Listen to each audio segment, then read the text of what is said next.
Good evening, everybody.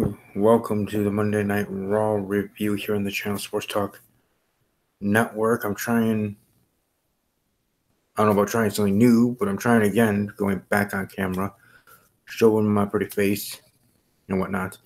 But this time, actually having something in the background. I know it's not much. If I duck my head, there you can see everything. But anyways, I just want to at least have stuff behind me. Nothing crazy like actual memorabilia like Mountie does in his home and others. I don't have any championship belts, no replicas to display either mounted on my wall or otherwise, which I'm not here to be a sad sap, just being honest, but I do have things behind me. So, as I say, it's like a Where's Waldo thing. That's kind of what I do when I'm watching other YouTubers, wrestling or otherwise. It could be a YouTuber talking about Star Wars or the Forces of Evil or My Little Pony Friendship is Magic, and they're on camera and they have stuff behind them. If they're in a living room or bedroom, and I'm looking and seeing what's behind them, or move your head, even though they're not, they're set up or whatever. So welcome to look around at the, six to seven items I have behind me. So it's not like a lot of things, but I just want to have an actual setup for right now with things behind me. So, yeah, if you notice things that you can't really read, welcome to let me know in the comments, and maybe in another video I'll share what some of these items are. If you care, if you don't, well, whatever. That's fine too. I mean, you're here for my content about wrestling and otherwise, so I just wanted to at least have something there, something visual to help out. The next step is getting an actual camera, putting things in HD, so things can look even better.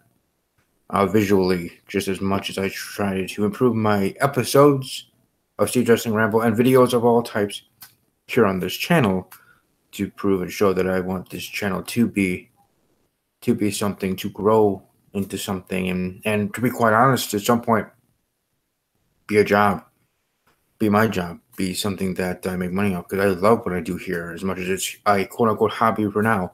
I love what I do, and I like talking to whether it's fellow YouTubers or fellow wrestling community, WC, otherwise, just in general, just talking to people about pro wrestling, talking to people about NFL and pro football, pro basketball, all sports. That's why most YouTubers do what they do, whether it's talking about sports or otherwise. Anyways, I'm going to be redoing my Welcome to the Sports Talk Network channel video. Right now, I have a different one that's on the homepage of this channel for prospective subscribers. I wanted to have a better one. I actually am going to be able to borrow one of my family members does actually have a professional style camera with tripod,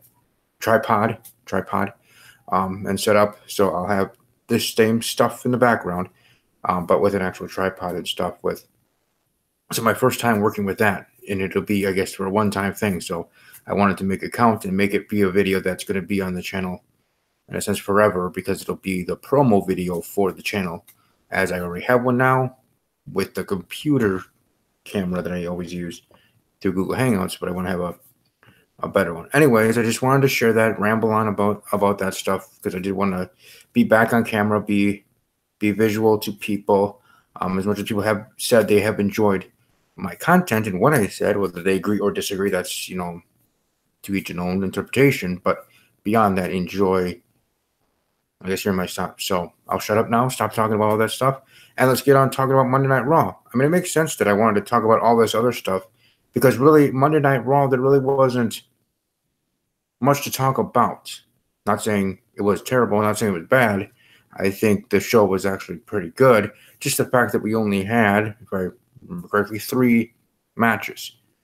We had the men's gauntlet match with the 7 members that are going to be part of the first ever 7-man Elimination Chamber match that probably will main event Elimination Chamber this upcoming Sunday on the WWE Network in Vegas.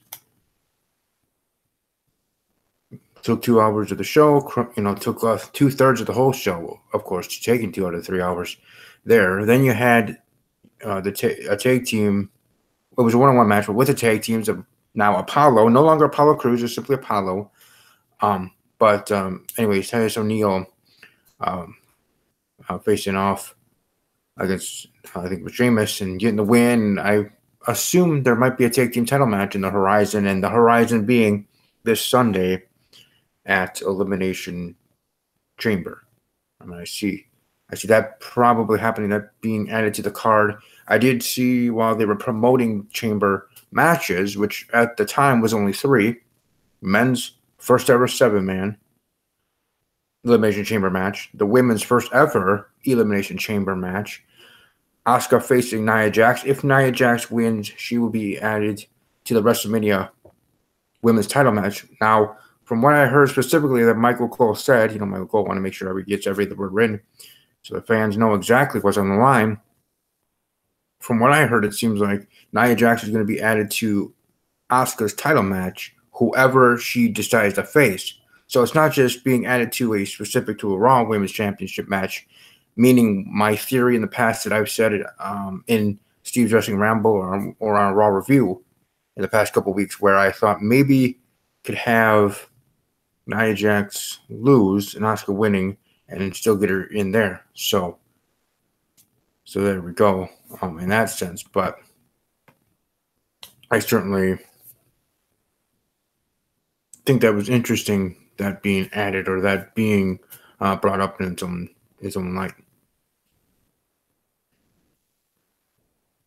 But no, the gauntlet match starting off the show, good showing by most or all the 7 men part of that match that are getting their own momentum in a way. Seth Rollins lasting for the first hour in its own right, defeating John Cena and Roman Reigns, the two almost like the two number ones in WWE, the present and the future number ones of WWE, the man. And you end with The Miz and Braun Strowman getting the win, him getting that momentum. Makes sense. Might as well let him or have him get a win now, because I don't think he'll be getting a win at Elimination Chamber. I still think it's probably going to be Roman Reigns, but I'll go over that on Thursday with the prediction episode with me, my team, and other guests. Hopefully, they'll be able to join Jay Thomas, Chief Josh Ola, and hopefully some others. People will be able to join me on the show, whether on Google Hangouts or otherwise. Sorry about the wobbling. Anyways, moving right along. Being announced, Jeff Jarrett going to the WWE Hall of Fame. I wanted to actually talk about this. I was going to say it right off the bat, but I want to talk about first the background stuff and my new setup and my plans. But Jeff Jarrett, I wanted to bring up why I don't think it's so surprising and why I wasn't in uproar or confusion when it was announced in breaking news this afternoon that Jeff Jarrett is going to be going to the Hall of Fame class of 2018. One, the timing of it. Jeff Jarrett either being kicked out or leaving on his own, whatever the accord, however it was said publicly or whatever happened privately, I really could give two sticks about or crap about. But whatever that being, that is on a separate issue. So now him being able to, or maybe even wanting to, coming back to WWE, whether that was his intention or not, who knows? But WWE, whether it's Triple H or Vince McMahon or just WWE in general, wanting to have him back in the fold. Most recently helping him out with WWE sponsored rehab, drinking issues, and that he has had a problem with in his past. WWE helping him out in that way, as they do with all former and current WWE superstars. Because once a WWE superstar, always part of the WWE family in that way, as they have for Scott Hall in the past with his troubles before turning a corner with the help of DDP and DDP Yoga and all the other jazz as well. That's been documented in his own right in the resurrection of Jake the Snake Roberts, specifically about him, but also Scott Hall there as well in DDP's home, living DDP. But I don't think this should be as surprising as most are saying because of the timing. Also because of the way that they're promoting Jeff Jarrett. I mean, even the promo package, they didn't, or at least unless I missed it, showing of him being the world champion in WWE. Most of us know that, unless that time, and even those even younger can just simply search that. Jarrett's highlights, if you did Google search who Jeff Jarrett is, if you're a younger fan or just became, new fan of WWE or pro wrestling, I'm wondering who the heck is this Jeff Jarrett, what I mean? So special, and, the reason for him to be announced to be in the WWE Hall of Fame. So I think with that and how they're promoting him, I mean, even as simple as the picture they use for his announcement, I'm not saying that they're burying him by having him in, if that made any sense, but not putting all of his highlights they should have or could have. Now, I understand not putting anything from TNA and his owning that, and however they would brush that aside or explain what he's been doing, just like they tried to do with the Dudley Boys, what they've been doing for the past years. Made it seem like they're doing nothing. But anyways, when they came back, that's understandable, but not bringing up or not showing in a highlight that he was the world champion in WCW. Maybe they showed a flash of him coming down the ring with a title on, but not bringing it up. But either way, that was interesting in its own respect to me. So with everything that's been happening in Jeff Jarrett's past and most recent past and everything all around, I think that was a sort of storm of, as I, live my life, my ethos of everything happens for a reason. Well, maybe with Jeff Jarrett and his quote-unquote problems, in his own right, being a guiding light, at least in my opinion, to bring him back to WWE, and now him being back in the fold, him now going into the Hall of Fame, being officially in that regard, going to WWE, and being a WWE guy now for lifer in that respect. So congratulations to Jeff Jarrett. Looking forward to hearing your speech just as much as people were anticipating Medusa. In her speech a couple years ago, what she would say, Ultimate Warrior as well, the late Ultimate Warrior. He would say the same thing here with Jeff Jarrett. It's certainly going to be interesting and entertaining as well. But I'm not so surprised. I'm not so shocked. But I do hope, though, then. And also, the other part of it is he's not like a headliner. Like, let's if they say the rumor happening this year, that would be just either someone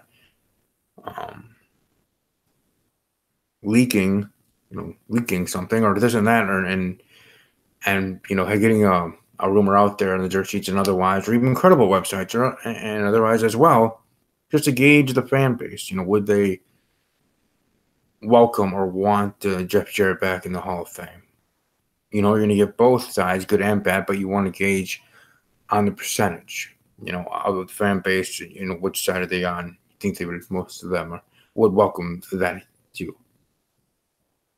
And then wait until the 2019 class and have him as one of the main ones. So the fact that he's just one of them for the class of 2018 and not the headliner, not really going to be going on last, because that's going to be Bill Goldberg's spot. He's the headliner. He's the one going last. He's the main eventer for the Hall of Fame ceremony, which I guess we also hope to be able to watch there live beyond hoping to go to WrestleMania. So, tell me with everything that him leaving TNA/GFW that he created too, that got absorbed by TNA or Impact Wrestling or whatever the heck they want to call themselves now, that is slowly a dying ending company in my eyes. It seems like they're just absorbing them with all the superstars that they have now in their fold that came from TNA. And the most recent one being EC3, now coming in the fold, going to be, well, I guess back in the fold, WWE over in NXT. So with that, with him just being one of them and not being the main eventer, like for 2019 class or 2020 class or something like that, having him being the headliner, no. I mean, you still have to have The Undertaker and The Rock. Those two are going to be the headliners either the next 2 years or one of the, 2 years in the next 6 years or whatever. When they go into the Hall of Fame, they will be or should be and better be, at least in my opinion. I won't be, pissed if they don't, but they should be the headliners for that class or the Hall of Fame. So having Jeff Jarrett part of the Hall of Fame is fine, and having part of the Hall of Fame now, okay. And hi, Sean Garrett. Thank you for stopping by. Said he can't stick around going to sleep soon. Just wanted to say sorry for not being here so much, but I'll be here more often. Well, it's fine. Hey, if you're busy, if you have things to do, school, work, sports, dating life, whatever's going on, obviously that's more important than watching a YouTube video. But I do appreciate you stopping by, and welcome to stop by whenever you want. I'll be back again tomorrow night and continuing as I always do each and every week for my videos. And if you do already ring the bell, then you get emails every time I go live. I don't know if you get one when I create a Google Hangout or when I go live, you get that email. So that's why I encourage people, if you do subscribe to the channel and you do enjoy my content, of course, you're welcome to ring the bell and be the first one to know when I go live or when I do a video, either way and otherwise. So, and I welcome Jay Thomas. Thanks for being here. All those that watch live or otherwise, welcome to smash the like button. Like I said, I do have a new setup here. Hopefully you guys enjoy it. Like I said, hopefully the next step is to actually get a camera and that's looking better and more improved, at least aesthetically and visually, as we go along, trying to build the brand that is your Sports Talk Network. That is Steve's Wrestling Ramble. Beyond that. So, like I said, Apollo, no longer Apollo Crews, but Apollo and Titus O'Neil probably getting a tag team title match at Elimination Chamber against the Bar. Do I see them winning the tag team titles? No. But I wouldn't be upset if that did happen. Now we had also the final match, which was the main event, the 6-woman tag match. All the participants in the first ever women's Elimination Chamber match participating in that match, if I could speak. Excuse me. In the end, Sasha Banks tapping out, tappity tap, Alexa Bliss, which I actually, in the end, knowing that the finish was going to be happening shortly, I kind of actually wanted that to happen because that would show that, and opposite momentum, thinking Alexa Bliss probably going to be retaining at the pay-per-view. But this odd thing between Alexa Bliss and Mickie James' friendship thing, is that just to have Mickie James in the end eliminate Alexa, like a roll-up when they think they're working together against somebody during the Elimination Chamber? Could it be that Alexa Bliss and Mickie actually start the match, know what's going to happen, and Mickie James eliminates Alexa Bliss like that, and already we know there's going to be a new champion? As much as I like that sort of stuff, like if it was, like, let's say the men's chamber match had Brock part of it, that would be a first ever 8-man for the Universal title, and Brock's the first one eliminated. I actually like that because, okay, who's going to be the new world, or not world, but Universal champion? You know what I mean? I actually like that and wonder, who are they going to book and have the win. But in this situation with my girl Alexa Bliss, Raw Women's Champion, I don't think WWE would go all the way to having Mickie James actually defeat Alexa in the end and win.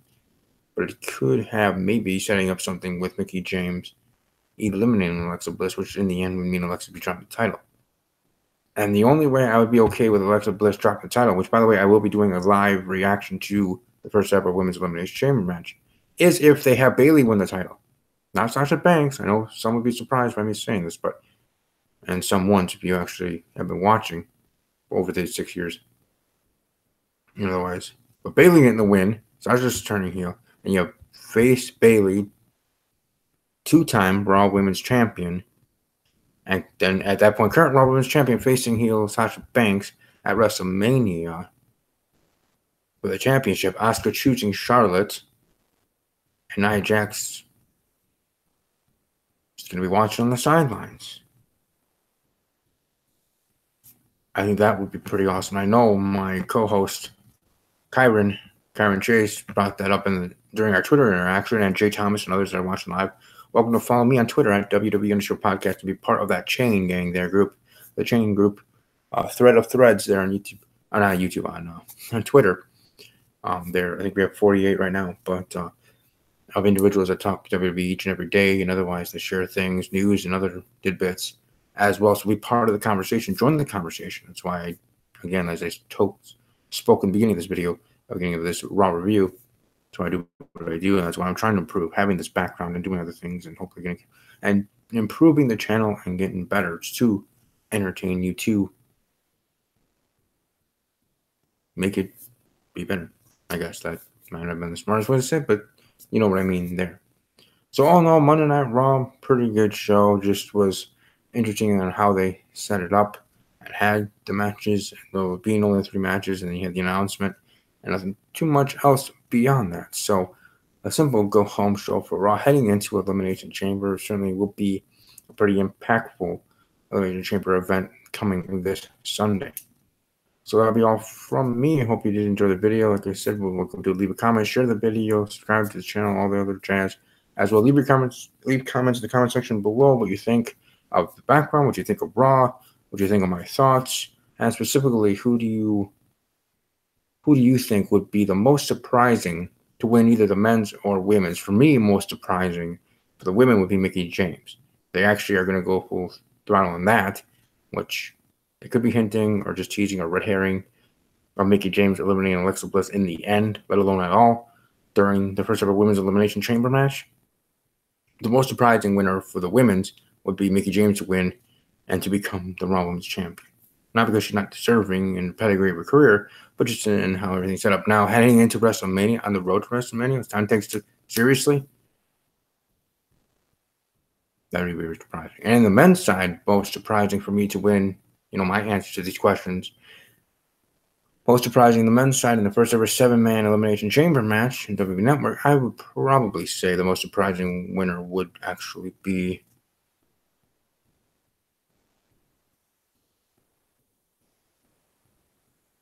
Elias. Elias would be the most surprising. I was going to say Finn Balor, but I would actually say Elias being the most. So welcome to let me know your thoughts on everything, and hope you all have a great rest of your evening.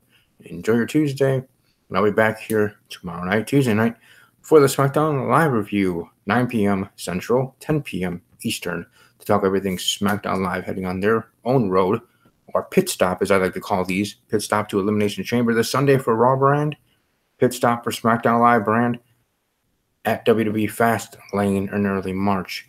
But then both will get back on the on-ramp to the road to WrestleMania, and everybody showing up to the destination, showing up to Louisiana and New Orleans for WrestleMania there. Hope you all have a great rest of your evening. Above all else, as always, take care.